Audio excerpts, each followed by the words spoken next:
What's up guys, Rob the Undead Gamer here, and we all know how I'm a massive nerd, especially a Lord of the Rings nerd, and we all know how a massive fan of The Hobbit I was, and all that good stuff, and I just want to talk about something I got for Christmas, which I know was a while back, but it's something I wanted to do at the time, and now the weather's picking up a little bit more and getting a bit better, I can sort of finally do this or start doing this sort of thing.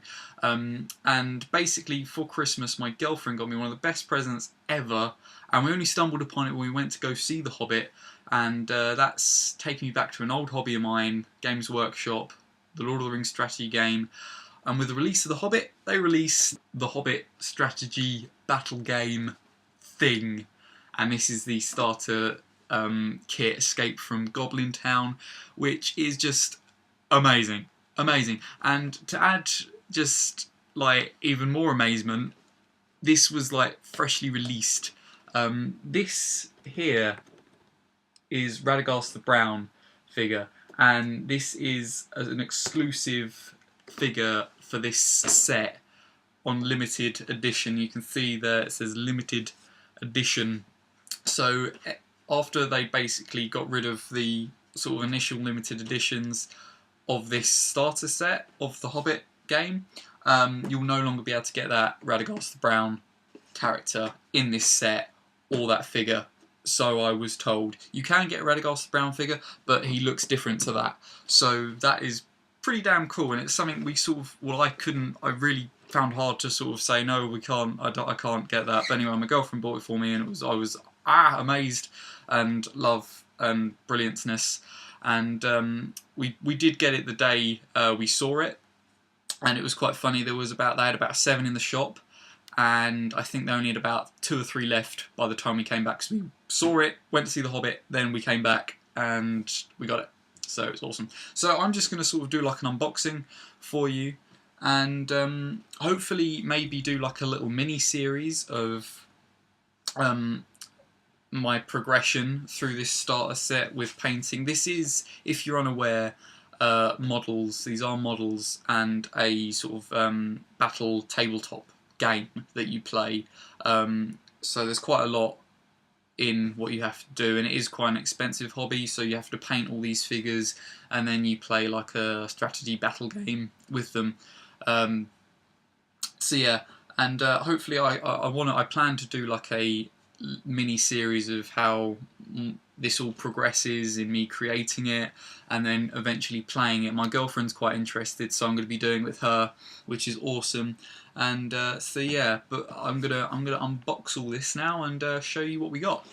So first things first, I'm just going to show you how it all sort of comes. You sort of have to fix a lot of little bits and pieces together. But anyway, this is Radagast the Brown. If you can see like his face there, let me turn the light. Maybe that be better, I don't know. But yeah, that's a little Radagast there.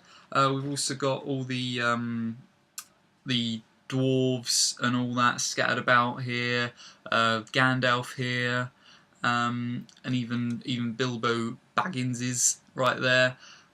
It's also worth saying, like, since I'd done this, I used to do this years and years ago with one of my real good friends, Nick, from the one of my Let's Plays.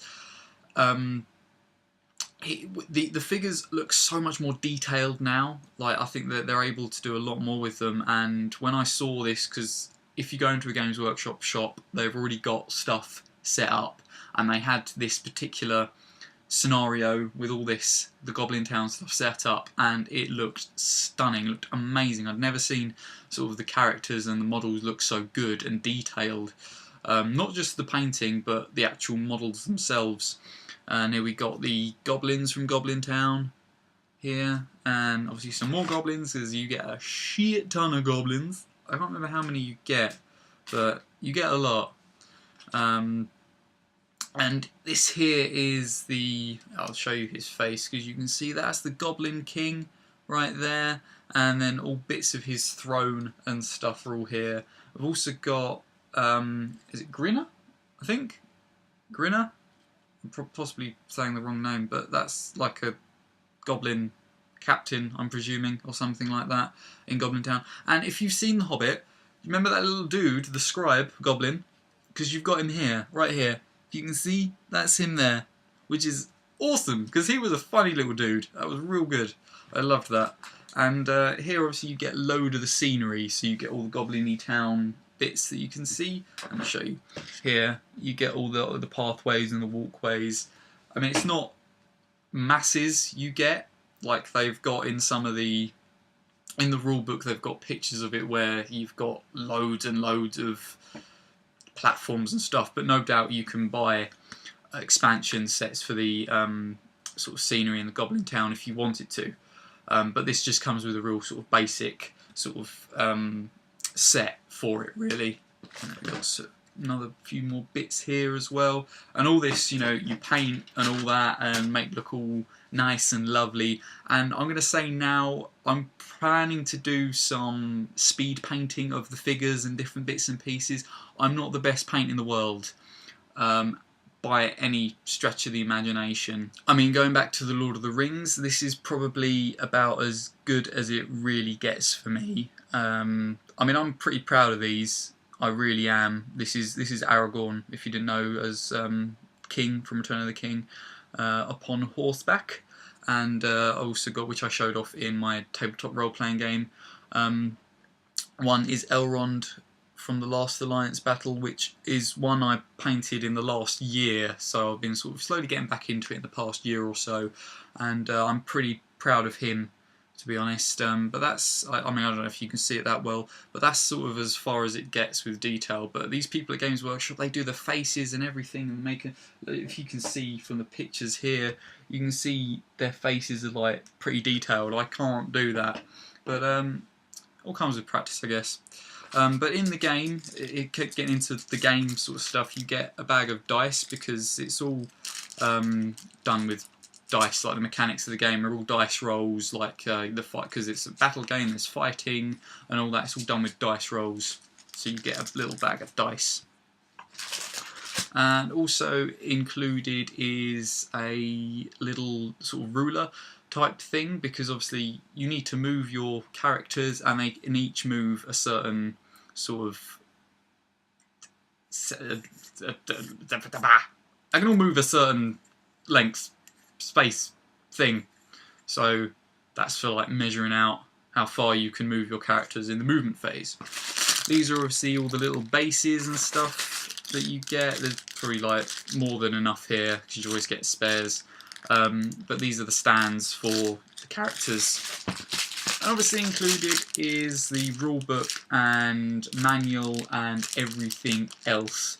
Obviously before The Hobbit there was the Lord of the Rings strategy game, and that came with its own rulebook and stuff. But since the addition of The Hobbit, it's sort of like a bigger expansion onto the strategy game world, or Lord of the Rings strategy game world. So there's like a new rulebook with obviously new characters and new things like that, and a few new mechanics, I'm guessing, as well. Let's just open this up. So in here you get a mini version of the main strategy guide, which isn't an awful lot big, but it's sort of like the real basic information about things that have changed, or just the basic general rules of the sort of whole game, as it were, explaining things like the fighting phases, movement, shooting, you know, archery, all that sort of movement phases, explaining if you like siege weapons and all sorts of things like that. It explains it all sort of in here in brief. Obviously the real strategy guide's a lot fatter and bigger. Also you get the, which is sort of personal to the Goblin Town set, the guide for this, which has got all the information about all the characters and all that. Yeah, Grinner, yeah, I think I was right. I said Grinner, didn't I? Yeah. So the Goblin King, Grinner, obviously all the dwarves are in here as well. Yeah, there we go. All the dwarves and the goblins and all that, it's all in here. And Lord of the Rings is sort of a scenario game, really, where you set up scenarios and you play them out, and the scenarios all written in here. Obviously you've let's see if we can find one quick. yeah, rescue the baggage is a scenario where you each get a certain amount. So for example, if you're playing the good characters, you only get Biffer, Buffer and Bomber in this particular scenario as playable characters. And then if you're playing even models, you get Grinner and 12 Goblin Warriors. It might seem outmatched, but obviously the heroes are statted a bit better than the Goblins. But it's still sort of fair. But this is basically as a whole of what you get. If you can see that correctly, yeah, you can see that. So that's basically everything you get. And yeah, so it's all cool, and the pictures are beautiful in this. Really look cool. And very, very exciting stuff. There's also, because you've got Radagast the Brown as a playable character in this set, this is obviously a separate sheet, so once they ran out of the limited editions you probably won't get this anymore, but it's a Radagast the Brown's stats and all that, and his own little scenario, which is just for him and Gandalf, which is cool. So a nice little scenario just for him. And this is a real good sheet, I think, which I wished I'd got in the Lord of the Rings strategy game Mines of Moria starter set, because I got the Mines of Moria starter set when I first started out, which is basically like this, but Lord of the Rings and Mines of Moria. And this is a real simple sheet to just look up for reference. It explains in brief all the different phases and sequences, jumping rules, climbing rules, and wound charts and all that. If you're familiar, I can't explain this all now, but if you're familiar with the strategy game, then you sort of all know what this is, and this is a real easy way of just having it all in one bit, so you're not sort of constantly flicking through lots of books to see different bits and pieces, and it's really, really handy. So yeah, so that's basically it, what I wanted to show you guys, and hopefully want to sort of do this as like a little mini series, show you the progression of it, and then once we've finished painting and doing it all, hopefully play the game and sort of show you guys what it's all about. We'll probably do all the scenarios that are in the book as episodes and all that, and yeah, so it should be pretty fun and good. But don't be expecting amazing painting jobs and all that, because I'm not good. I'm a perfectionist as much as I can be when it comes to it. So I don't want them looking shit, but then by no means as good as the people who work in Games Workshop, or some of my friends that I know that play Warhammer and things like that, because they are amazing. I see all them posting up pictures on Facebook all the time. I'm like, I'm so jealous of you. Why are you so good?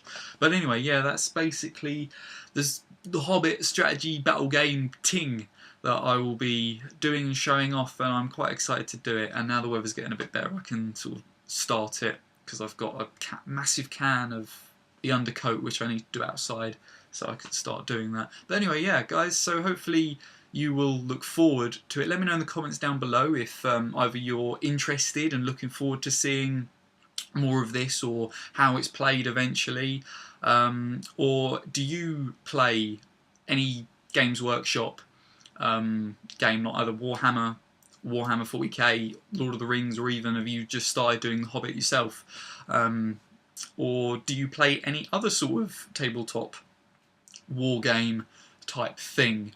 So yeah, let me know in the comments down below, please, because that'd be awesome to hear from you guys. And don't forget to like, comment, and possibly subscribe if you love my face that much. And as always guys, I'm Rob the Undead Gamer, and thanks for watching.